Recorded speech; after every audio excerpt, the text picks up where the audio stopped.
Satellite photographs in the public domain leave no doubt that the convoy was struck from the air. The incident took place after dark.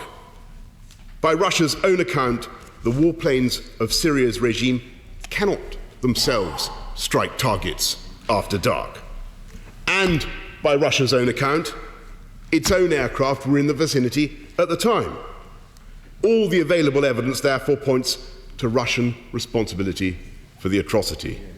And I trust the UN Board of Inquiry will establish exactly what happened. And we in the UK government stand ready to help. And I emphasise that it is the UK, week after week, that is taking the lead, together with our allies in America and in France, all the like-minded nations, in highlighting what is happening in Syria to a world where I'm afraid the wells of outrage are growing exhausted.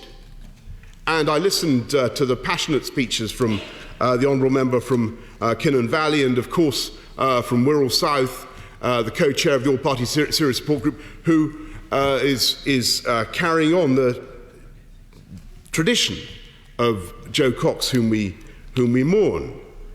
I listened to all the speeches that made the point that there is no commensurate horror, it seems to me, among some of those anti-war protest groups. And I would like to see, I agree with the member for Kinnan, but I would certainly like to see demonstrations outside the Russian embassy against what is. Where is the Stop the War coalition at the moment? Where are they? And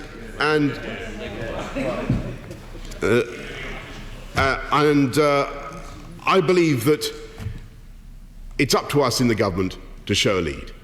And week after week in the UN, we are indeed doing what we can to point out what the Russians are up to build an international understanding of what is going on in Syria. And I believe we're having some effect. As members have pointed out, 5 times now, the Russians have been driven to mount a veto in the Security Council, as it were, to protect their own position. And I'm not going to, this is not some anti-Russian campaign. We don't do it out of any particular hostility to Russia. In fact, I think the House will observe that John Kerry, the US Secretary of State, did his utmost to negotiate an agreement with Sergei Lavrov, with his Russian counterpart, that would at least have reduced the killing. And anybody who's studied the Lavrov-Kerry talks will know that John Kerry threw himself into that task in a Herculean way.